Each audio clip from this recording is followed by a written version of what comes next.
Isra Mi'raj Nabi Muhammad sallallahu alaihi wasallam Kajati, Kalimantan Timur.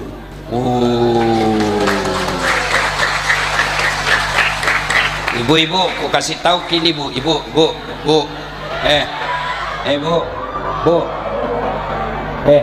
dengar, Pak dengar ya.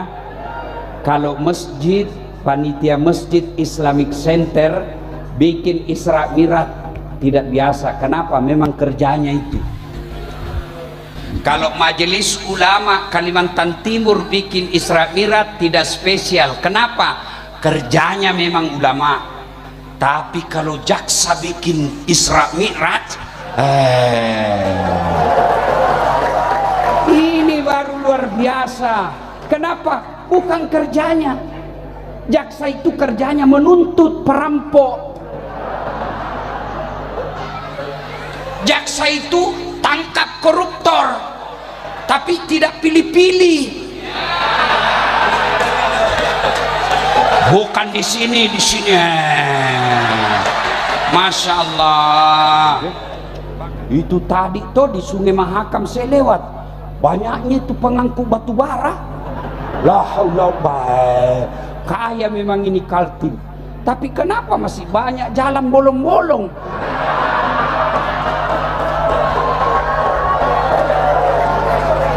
Nih, mudah-mudahan para jaksa cari itu kontraktor yang nakal. Belum diresmikan, rusak lagi. Kenapa? Karena perlu proyek dipotong 20%. Untuk apa dipotong? Bagiannya tim sukses. Kenapa tim sukses mau dapat? Karena kau semua mau disogok. Coba kalau ndak ada kau disogok. Ini kalau pilkada, wane piro. Dari mana dapat itu pengusaha uang? Dari situ yang proyek dipotong-potong.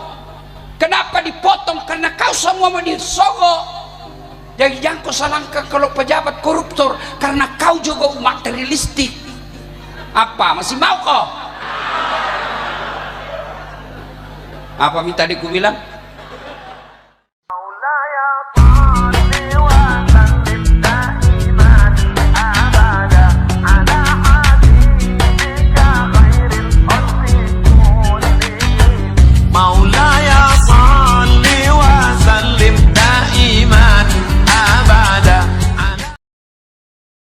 Ibu bapak, hari ini kita peringati Isra Mi'raj. Isra Mi'raj ini ada dua kata. Satu Isra, dua Mi'raj. Isra, perjalanan Nabi dari Masjidil Haram ke Masjidil Aqsa di Palestina, itu namanya Isra. Ya, kenapa Nabi dikasih ke Masjidil Haram, ke Masjidil Aqsa? Kenapa? Kan bisa itu dari Mekah langsung naik ke langit, ya toh? Ibu bapak, saya tanya, kalau dari Samarinda bisa ndak langsung ke langit? Dari Bontang bisa ndak langsung ke langit? Dari Balikpapan bisa ndak langsung ke langit? Bisa. Kenapa Nabi saja dari Mekah langsung naik ke langit? Kenapa mesti ke Masjidil Aqsa dulu? Nah, dijawab Allah dalam Al-Quran, linuriyahu min ayatina. Saya ingin kasih lihat kau tanda-tanda kehidupan yang banyak berlaku sampai sekarang. Jadi dari Makkah ke Masjidil Aqsa itu Nabi diperlihatkan karakter-karakter manusia. Tidak semua, kan banyak karakter manusia, tapi tidak semua dikasih contoh dalam perjalanan itu. Hanya kecil saja keping-keping kehidupan yang Allah jadikan pelajaran dalam Isra Mi'raj itu. Kenapa? Karena penting itu masalah yang dikasih contoh. Tapi ibu baru tahu dulu, Nabi Isra Mi'raj itu disebut tahun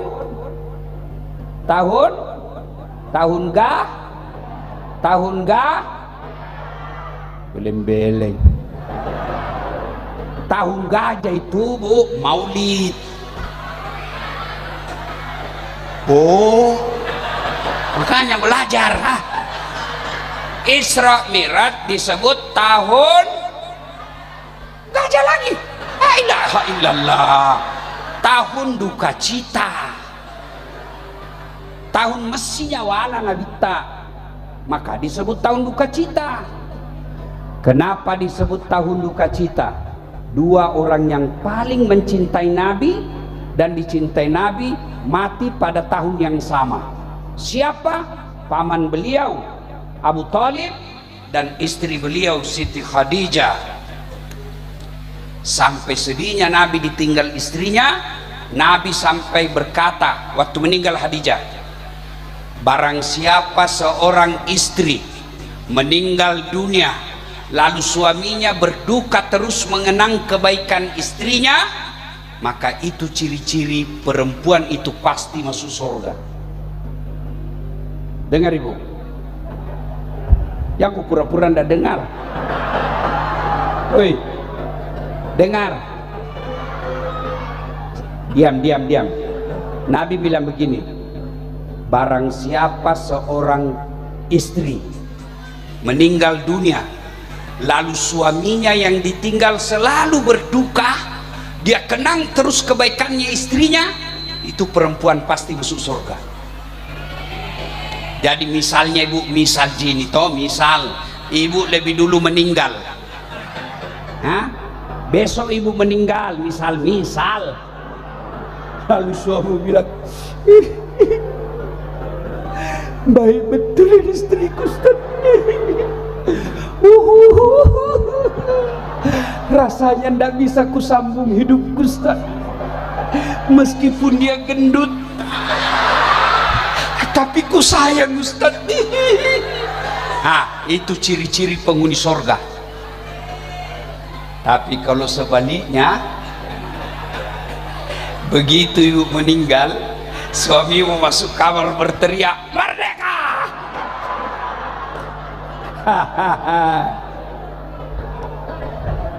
Ibu-ibu jaksa, ada ibu jaksa di sini. Apa namanya itu? Ibu Darmaka. Ada begitu? Ada istri jaksa di sini. Ibu mau ndak gampang masuk surga? Mikir itu, mikir. Mau ndak Ibu? Taati suamimu. Bu, andai saja kau lihat itu namanya di Ipeitako, dikasih lihat kok surga, neraka, maka kau andai saja sudah kau lihat itu api neraka, kau lihat itu surga, kau pasti bilang ambil suamiku, saya masuk surga. Tapi sayang ibu-ibu jarang dengar kisah neraka dan surga. Dia lawan suaminya. Apa? Datang suaminya kodong pengadilan, nak kompori. Bodoh memang tongko kau. Masa itu temanmu baru 2 tahun jaksa, deh gelangnya kayak pelek sepeda. Itu kau lamamu mau jadi jaksa penuntut umum, masa itu pengusaha batu bara apa kayak kau situ-situ, masa anda bisa kau dapat kangak gelang dari kasusmu. Ini nanti suaminya kalau masuk neraka, istrinya dulu di blender. Iya, berapa banyak kasihan aparat penegak hukum dipermalukan gara-gara istrinya yang tidak mensyukuri penghasilan suaminya. Tenang kok Pak, saya bela kok. Bu, dengar ini baik-baik Bu. Ya kok pura-pura ndak dengar. Dengar Ibu. Itu suami Bu, andai saja boleh dia kasih ke itu jantungnya, dia kasih kok. Cuma kan rezeki itu bukan suami yang tentukan.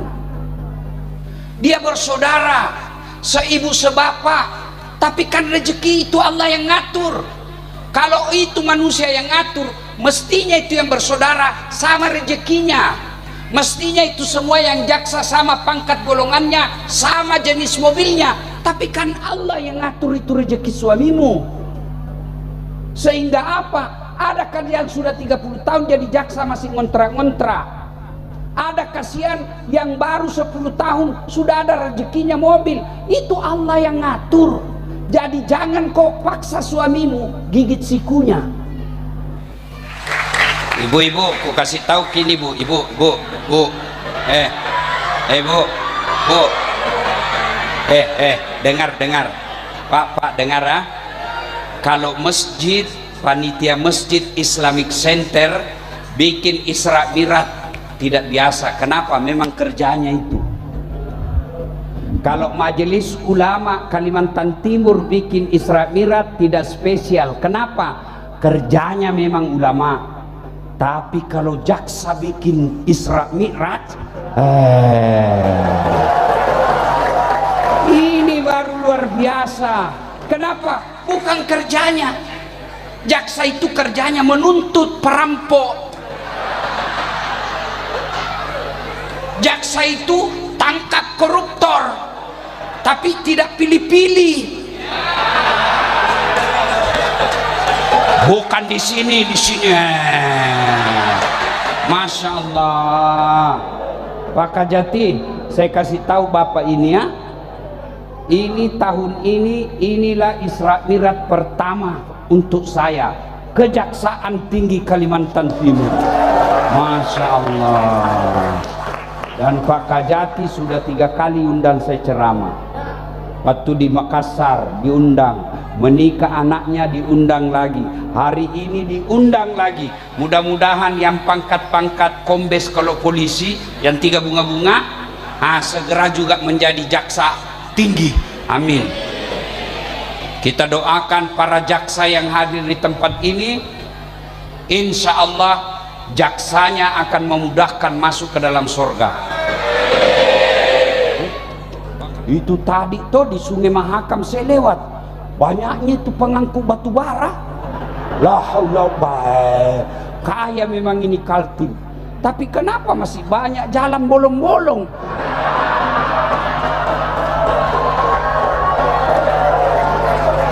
Nih, mudah-mudahan para jaksa cari itu kontraktor yang nakal. Belum diresmikan, rusak lagi. Kenapa? Karena perlu proyek dipotong 20%. Untuk apa dipotong? Bagiannya tim sukses. Kenapa tim sukses mau dapat? Karena kau semua mau disogok. Coba kalau tidak ada kau disogok. Ini kalau pilkada wane piro. Dari mana dapat itu pengusaha uang? Dari situ yang proyek dipotong-potong. Kenapa dipotong? Karena kau semua mau disogok. Jadi jangan kau salahkan kalau pejabat koruptor, karena kau juga materialistik. Apa? Masih mau kau? Apa minta ku bilang? Sudah. Wah. Nabi kemudian diperjalankan dari Masjidil Haram ke Masjidil Aqsa. Apa saja dilihat Nabi? Satu, ada Nabi lihat orang, dia tangannya manusia, kakinya manusia, kepalanya anjing. Badan ini manusia, kepalanya anjing. Kata Nabi, Jibril, siapa itu Jibril? Itulah umatmu yang menerima sogo dan memberi sogo. Ini pilkada kemarin ini. Saya dengar kabar di Kaltim ini 1 suara mahal. Dengar yang sudah terima wan sogo, dengar kau ini. Kalau mau bertobat, kembalikan uangnya orang. Saya serius ini Pak, saya serius. Tadi kan saya jelaskan, banyak sekali sifat dalam hidup ini. Hanya Allah pilih sedikit saja contoh kehidupan. Salah satu diantaranya sogok menyogok ini. Kenapa? Karena ini merusak sistem. Coba Mi, coba maki Pak, yang terpilih anggota DPR ndak lagi nak pikir kok. Kenapa? Nah bilang sudah mau saya bayar. Kapan pi datang mau lagi dicoblos. Apa dia bilang? Ndak usah kau bicara program, ndak usah kau bicara nanti kalau mau dicoblos kasih uang 500.000 selesai. Akhirnya apa? Tertutup masa depan anakmu yang cerdas, jadi jaksa, jadi anggota DPR, jadi wali kota, jadi tentara, jadi polisi. Kenapa? Karena hanya ada uang baru bisa menjadi pejabat. Maka yang sudah terlanjur terima uang, kasih kembali uang.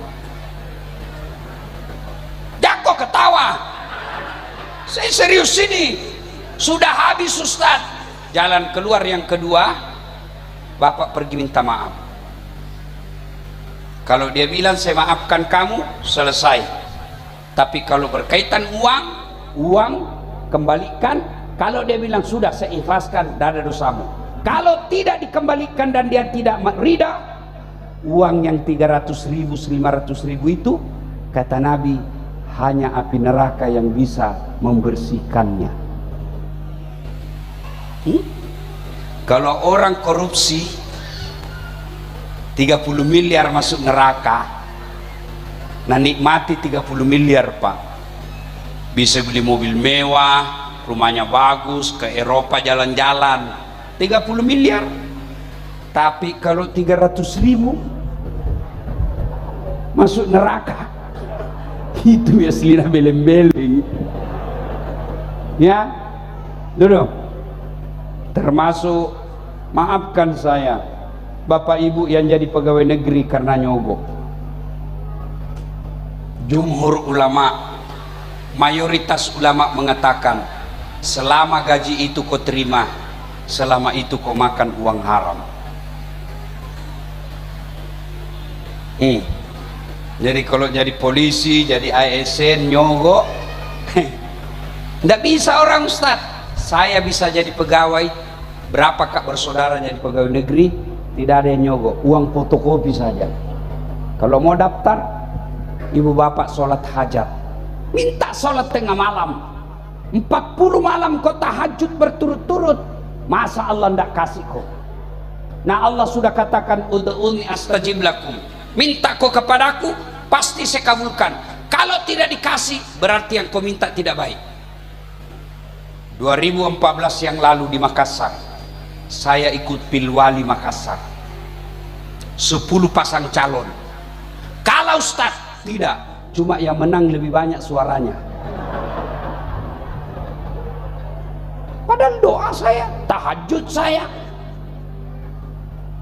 Allah tahu, dah saat yang mau jadi wali kota, setengah mati kau hormat. Datang ke Polres hormat, kau siap komandan. Datang Kapolda siap jenderal, datang presiden siap pak presiden. Sekarang saya jadi ustadz, mereka semua yang hormat sama saya. Allah kasih yang terbaik. Jadi adik-adikku sekalian para jaksa, jangan kau menyogok untuk dapat jabatan. Lebih baik kau sholat tahajud, sholat hajat, minta ridha orang tuamu. Kalau sudah saatnya tapi belum, ingat tadi itu contoh kapal private jet. Tidak nak kasih kau Tuhan, di mana kau mau parkir? Tidak nak kasih kau Tuhan, kenapa kau tidak mampu memikulnya? Nanti ada kasus yang bisa menyeretmu. Kau lebih baik tinggal duduk di sini, kejaksaan tinggi, duduk baik-baik kau. Saya tunggu waktu yang tepat untuk menjadikan kamu kepala kejaksaan. Jangan nyogok, merusak negara kita. Saudara-saudara, mau jadi anggota DPR anak kita, jangan nyogok, merusak sistem. Kalau orang bodoh, dia hancur dirinya sendiri. Tapi kalau orang bodoh berkuasa, dia bisa merusak negara kita. Satu. Salah kalau ibu mau kaya, suamimu jaksa, salah. Kalau mau kaya, kawin kau sama pengusaha tambang batu bara. Kalau jaksa, insya Allah kau tidak akan miskin. Yang kita takuti itu kan miskin. Kau kira enak jadi orang kaya? Ada kawan saya, Ustadz, saya mau berdoa. Apa doamu? Saya mau minta privat jet. Saya bilang, sadar kok, kalau ndak nak kasih ke Tuhan, ndak nak sayang ke Tuhan, salah kok dek. Justru nak sayang kau Tuhan, tidak nak kasih kau privat jet. Kalau kau berdoa, ya Allah berikan saya privat jet, langsung Allah kasih kau. Di mana kau parkir? Di mana kau parkir? Di mana kau beli uang aftur? Di mana kau bayar zakat pajakmu? Di mana kau mau bayar pramugari? Di mana kau mau bayar pilot? Nah gajimu pegawai negeri. Itulah makna ayat la yukallifullahu nafsan illa wus'aha. Allah tidak bebankan kecuali kau mampu. Kalau nak kasih ke Tuhan privat jet, di mana mau ku parkir? Maka nak kasih ke Tuhan motormu saja dulu. Kenapa? Enak masuk parkir rumahmu. Maka kalau ibu-ibu mau kaya, salah kalau bersuamikan jaksa. Tapi insya Allah kau tidak akan miskin. Kalau kau paksa suamimu melebihi kemampuannya, maka dia akan terlibat pinjol. Sudah pinjol, maka terlibat judol, judi online. Anakmu jadi game online, kamu menjadi belanja online. Menjadilah kau keluarga online. Ibu, dengarkan dulu. Bu, mau baik rezekinya suami sebagai jaksa? Mau? Dengar baik-baik. Ibu, suami pergi pengadilan, ibu bantu sholat duha kau di belakang. Ya Allah, tunjukkanlah suamiku yang hak adalah hak, dan berikan kemampuan mulutnya untuk membela yang hak itu. Tunjukkan yang batil adalah batil, dan berikan kesanggupan kepada suamiku untuk memberantas kebatilan itu. Ya Allah, kau larang saya korupsi, kau larang saya minta-minta sama manusia, maka aku datang meminta kepadamu, tunjukkan jalan yang baik kepada suamiku. Amin ya rabbal alamin. Baru kau WhatsApp nih suamimu, bang, jangan galau, baru saja saya doakan kau 8 rakaat dalam sholat duhaku, insya Allah Allah berkahi kau. Salam sayang dari istrimu di rumah.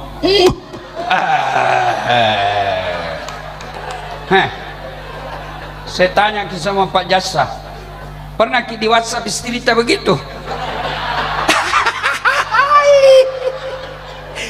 Paling dari WhatsApp, jangan lupa singgah beli pisang. Ibu, bisa jamak ibu, tidak ada orang di Kaltim ini mati kelaparan, tidak ada. Jadi jangan cemas soal ini. Cemaskan kalau akidahnya suamimu rusak. Bagaimana caranya? Ingatkan, telepon sebagai istri saleha, bang, saya bangga suamiku jaksa mewakili negara memberantas kebatilan. Saya bangga bersuamikan jaksa sarjana hukum karena engkau akan menegakkan keadilan di negeri kita. Bang, sudah waktunya sholat. Tidak ada gunamu jadi jaksa kalau kau tidak sholat. Itu bisa ibu? Bisa? Kenapa lambat sekali? Bisa? Insya Allah. Kalau begini sifatnya ibu, tidak ada alasannya Tuhan tidak kasih masuk di sorga. Cuma kalau datang suami kita maki-maki, bodoh memang kau. Nah bilang suami kita, kenapa bodoh-bodoh, kenapa kau mau kawin sama saya? Nah maki-maki suaminya, bertengkar tiap hari. Kapan kau bahagia? Kau kira enak jadi suami? Lihat itu suamimu kasihan.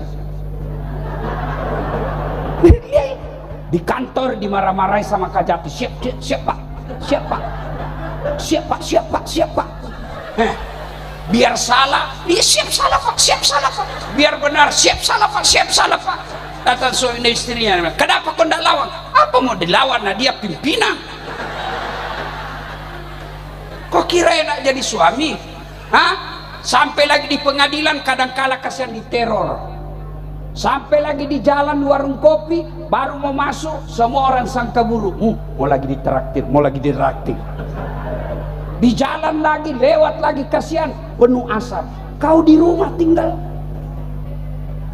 Maka ketika kau durhaka sama suamimu, jangankan masuk surga, baunya surga kau tidak dapat. Bagaimana Pak? Puas mito? Sebenarnya saya tidak mau bahas ini, cuma bapak-bapak pesan. Jadi jangan salahkan saya. Tapi Pak, bapak juga harus adil. Enggak?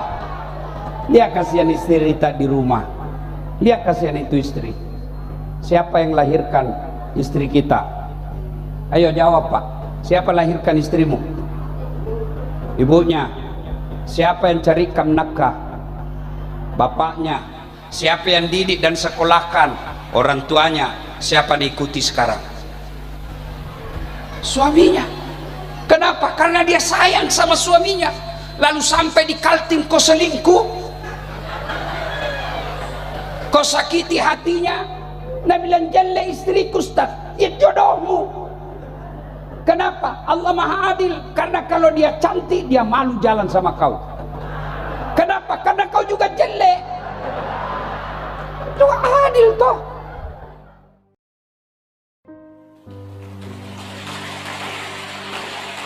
Tulis buku harga 500.000, ternyata cuma 150.000. Marginnya lebih besar. Hati-hati Pak. Memang ini birokrat, memang kadang-kala busuk. Lapor SPJ, ada SPJ-nya, tidak ada perjalanannya, dan sopirnya disuruh pergi tanda tangan. Ketawa kok karena banyak begitu di sini. Hati-hati Pak, orang masuk neraka itu gara-gara margin. Margin. Kenapa impor padahal garam ada di Indonesia? Kenapa impor padahal ada? Ya gara-gara pengusaha kadang-kala cari margin. Selisih harga, hati-hati Pak.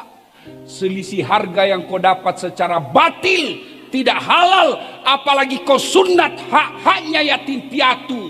Tunggu. Kalau kau tidak dapat KPK-nya Indonesia, kalau kau tidak dapat polisinya Indonesia, karena kau bisa mainkan hukum, percaya malaikatnya Allah tidak bisa kau tipu. Hati-hati Pak, yang ngurus-ngurus anggaran. Hati-hati, besar tanggung jawabnya. Anak yatim jangan disunat anggarannya. Panggil. Ini ada proyek pengadaan tas anak yatim. Anggarannya dibawa 200 juta. Penunjukan langsung saja tim sukses. Kau dulu waktu pilkada kan banyak bantu baju seragam. Kau bantulah ini. Lapor sama Pak Bupati anggaran 200 juta, realisasinya di lapangan hanya 150 juta, 50 jutanya yang akan menyiksamu dunia sampai akhirat.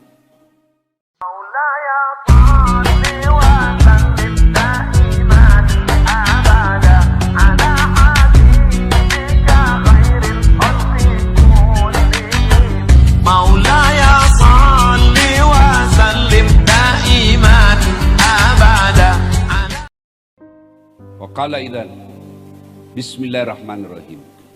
Ya ayyuhalladzina, tunggu dulu, masih ada satu. Siapa lagi yang bisa mati kafir?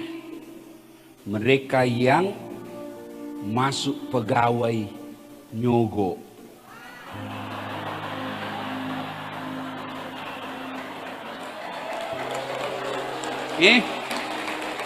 Kenapa bisa Ustaz? Karena jumhur ulama berpendapat orang yang masuk jadi pegawai karena nyogok, dia singkirkan orang yang baik, dia lulus karena nyogok, maka selama dia terima gajinya, selama itu dia makan uang sogo.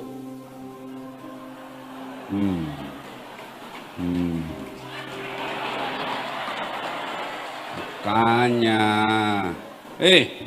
jadi pegawai bayar 500 juta sampai pensiun kau ndak bisa kembalikan itu 500 juta. Hah? Berapa gajinya pegawai? 500 juta sampai pensiun tidak bisa. Pegawai itu kan gali lubang tutup lubang. Ndak percaya? Tanya pegawai yang ada di sini. Mana ada pegawai yang tidak masuk kursus SK-nya di bank? Masuk semua itu kredit. Kenapa kau tahu, Ustaz? Karena saya juga pegawai. Ayo, saudaraku, anak-anak yang baru akan mendaftar PNS, polisi, tentara, ASN, tidak usah kau nyogok. Termasuk anggota DPR yang terpilih karena nyogok. Kau larang anggota DPR nyogok, baru kau minta siap menerima serangan fajar. Ini ibu-ibu majelis taklim sekarang sudah matre. Begitu pilkada datang, siap Pak, anggota kami 400 orang, tapi mohon Pak, baju seragam. Jangan. Yuk, kalau ada yang kita kata tidak bisa orang jadi pegawai, tidak nyogok, demi Allah, saya beberapa saudara jadi pegawai, tidak ada yang nyogok. Nah, kalau Allah yang berkehendak, pasti tercatat namamu di kelulusan. Kalau tidak lulus, berarti yang kau minta tidak baik. Tamat SMA dulu saya daftar tentara. Mudah-mudahan bisa jadi akabri penerbang. Ternyata tes fisik tidak lulus. Kenapa? Ceper. Tidak cukup tinggiku. Temanku lulus waktu itu polisi. Sekarang dia 1 bunga. Kompol. Reserse. Pakai baret merah. Saya pakai baret putih karena jadi ustadz. Alhamdulillah, dengan baret putih yang saya pakai, mulai baret hitam sampai baret merah, saya caramai kau semua. Sudahlah, daftar aja, belajar aja, ikuti proses, lengkapi administrasi. Tidak lulus, berarti bukan itu yang baik. Caleg tidak usah sogok. Kau tidak lulus jadi caleg, tidak terpilih anggota DPR, Allah tahu kalau kau terpilih anggota DPR, kau korupsi masuk KPK. Enak toh. Bapak Ibu saudara-saudara sekalian, teristimewa yang kita hormati Bapak Bupati dan Ibu Wakil Bupati, Bapak Kapolres, Bapak Dandim, Bapak Kajati, Bapak Sekda, dan bapak-bapak semua, kepala dinas, staf ahli, ahli yang tidak ada stafnya, yang semua saya hormati, yang insya Allah dicintai dan disayangi Allah Subhanahu wa Ta'ala. Ayo, saya mau bertanya, dan yang bisa jawab saya kasih hadiah. Adik-adik nih yang sudah di haitan atau dapat hadiah tadi, ada yang hafal surah Al-Ma'un yang dibaca qori kita tadi? Ada yang hafal surah Al-Ma'un? Ada? Tidak ada? Mana?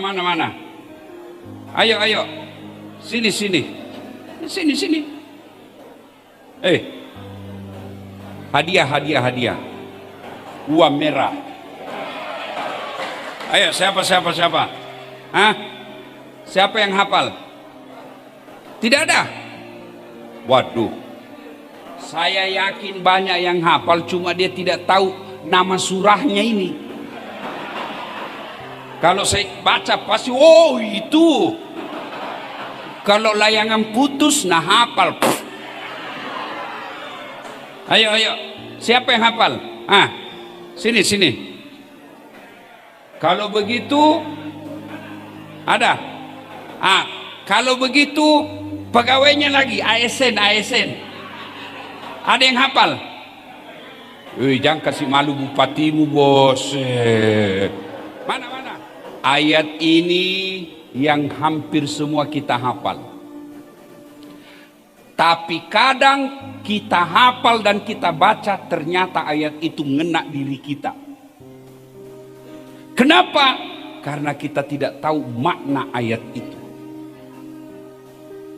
Ara'aital ladzi yukadzibu biddin. Tahu enggak kamu pendusta agama? Bayangkan, capnya pendusta agama.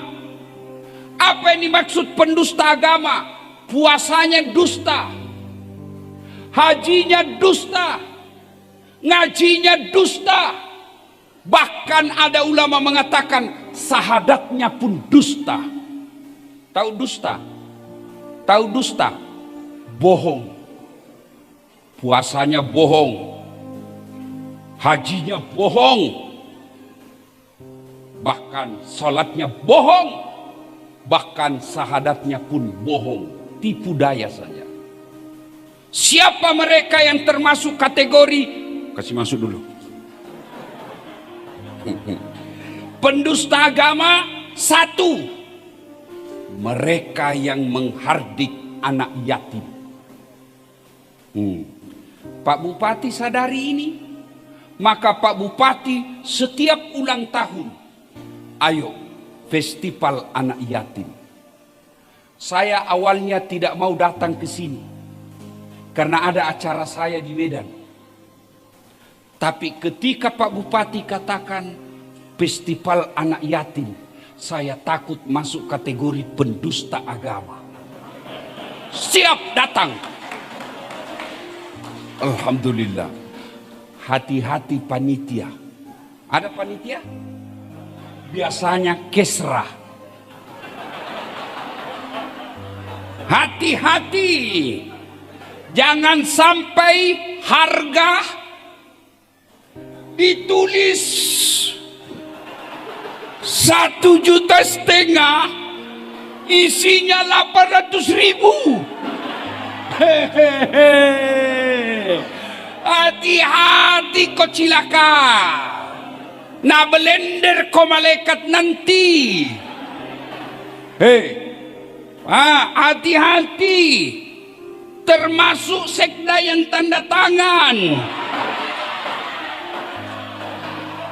Hati-hati.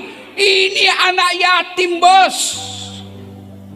Bayangkan, menghardik saja anak yatim, Allah katakan kamu pendusta agama.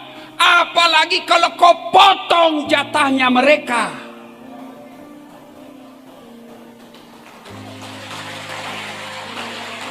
Tulis buku harga 500.000, ternyata cuma 150.000. Marginnya lebih besar. Hati-hati Pak, memang ini birokrat, memang kadang-kala busuk. Lapor SPJ, ada SPJ-nya, tidak ada perjalanannya. Dan sopirnya disuruh pergi tanda tangan. Ketawa kok karena banyak begitu di sini. Hati-hati Pak, orang masuk neraka itu gara-gara margin. Margin. Kenapa impor padahal garam ada di Indonesia? Kenapa impor padahal ada? Ya gara-gara pengusaha kadang-kala cari margin. Selisih harga. Hati-hati Pak. Selisih harga yang kau dapat secara batil, tidak halal, apalagi kau sunat hak-haknya yatim piatu. Tunggu, kalau kau tidak dapat KPK-nya Indonesia, kalau kau tidak dapat polisinya Indonesia, karena kau bisa mainkan hukum, percaya malaikatnya Allah tidak bisa kau tipu. Hati-hati Pak, yang ngurus-ngurus anggaran. Hati-hati, besar tanggung jawabnya. Anak yatim jangan disunat anggarannya. Panggil. Ini ada proyek pengadaan tas anak yatim. Anggarannya dibawa 200 juta. Penunjukan langsung saja tim sukses. Kau dulu waktu pilkada kan banyak bantu baju seragam, kau bantulah ini. Lapor sama Pak Bupati anggaran 200 juta, realisasinya di lapangan hanya 150 juta. 50 jutanya yang akan menyiksamu dunia sampai akhirat. Apa kemenangan yang didapat setelah menjadi tim sukses? Kemenangan kita apa? Terpilih orang yang kita mau. Jangan lagi minta proyek.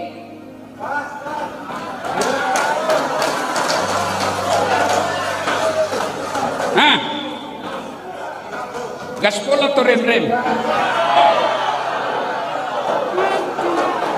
Dan biasanya bupati sama wakil bupatinya berselisih gara-gara tim sukses. Datanglah menghasut tim sukses. Bu, bagaimana ini Bu? Kenapa semua diambil sama hati-hati Pak, demi Allah, jabatan 5 tahun saja, tapi tanggung jawabnya kau bawa sampai mati. Bahkan ini anak yatim seperti ini Pak Bupati, mengusap kepalanya itu adalah bagian dari perintah agama. Usap. Kalau dia makin panjang rambutnya itu bawa mereka kalau diusap. Anak yatim. Bukan ibu-ibu yang panjang rambutnya.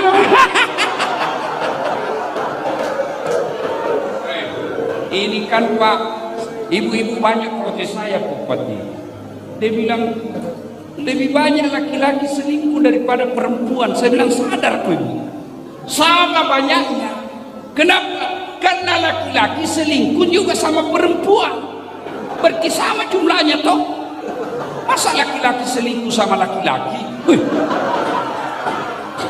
Lebih hancur. Bu.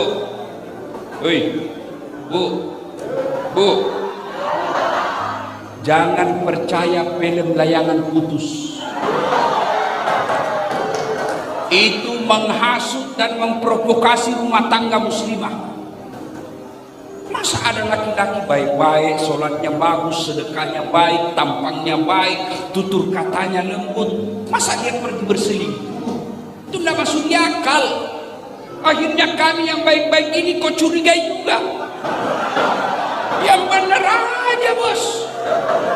Sampai pulang, sampai HP-nya suamimu kau periksa.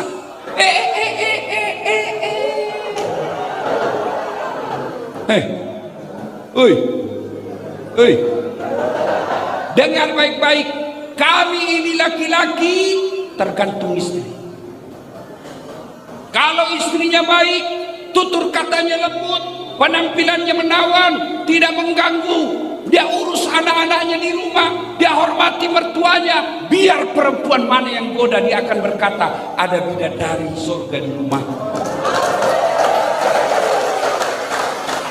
Tapi kalau suka ngomel, kita pulang daster tinggi sebelah, kelihatan tali BH, mukanya penuh bedak tebal, dia kasih bontek matanya di sini. Apa bontek? Orang Bugis bilang ketimun. Bedaknya di sini tebal, nonton di angka kakinya satu, nguap kelihatan keteknya. Bagaimana suamimu tidak stres? Kalau pulang suamimu kau sambut, bila kau di sisiku, hati rasa oh nyaman. Ini pulang suaminya apa lagunya? La la la la la la, panggil aku si Jablay.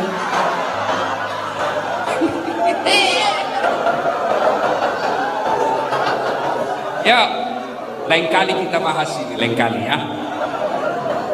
Dabos anak yatim.